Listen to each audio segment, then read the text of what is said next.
In addition to Jamaat, students have been also at the forefront, and in the recent past, some of them have launched this National Citizens Party, and Jamaat and NCP have tied up together. How is this alliance being perceived, and do you think Jamaat will benefit more than NCP? Well, Jamaat made, it's my understanding, of course, that it made a mistake because Jamaat Mm, started talking about its agenda. And mm, one of the things that Jamaat mentioned was that the women of Bangladesh should work only for 5 hours a day. mm, Because Bangladesh's garment sector basically thrives because of the participation of Bangladesh's women. And not just the garment sector, I mean, look at many other sectors, be it farms and fishing. Women participate in the activities of multiple sectors of Bangladesh's economy.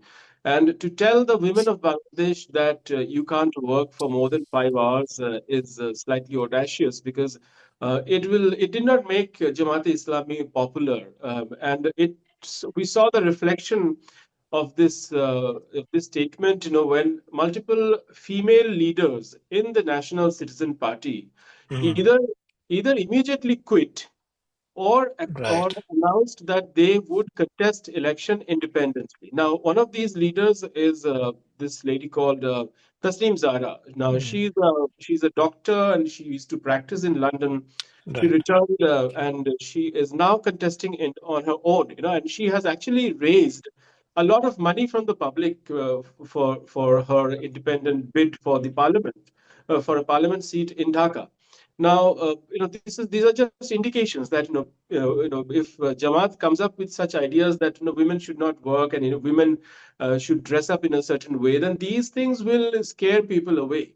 But despite that, they have managed to strike an alliance with NCP because NCP, as such, is in at its core, it's basically a collection of some 20, 25 young men and a few young women, and they don't have the kind of political network that someone as seasoned as, say, Mirza Fakhrul Islam Alamgir would bring for BNP, who is almost 80 years old and he knows everybody in Bangladesh's politics and call up anybody in Bangladesh's political terrain and have a talk about an alliance. So these boys, they basically lost direction, and they were, to my understanding, they had little option but to come to Jamaat because many of them were also raised in the student units of Jamaat's Shibir.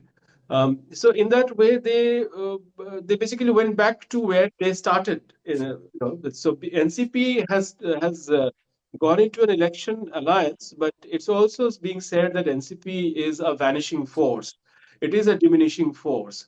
But interestingly, NCP also is a sort of a school. It's kind of a learning center for many aspiring politicians. And I mentioned Tasneem Zara because this bright Mm, young lady, uh, she has a bright future because the amount of money that she has raised just by crowdfunding is amazing. And there are also many other young women who are also part of the NCP and are thinking what to do next. So the party has been more or less divided, with the majority of the party joining Jamaat, but a significant part of the party has actually stayed back into the NCP fold, minus alliance with Jamaat. So I think mm. it is an experiment of sorts. It is not really like Aam Aadmi Party of India or anything comparable, but it has some sort of an appeal for the people, for the young people who Right. participated and who suffered in the crackdown of July August 2024.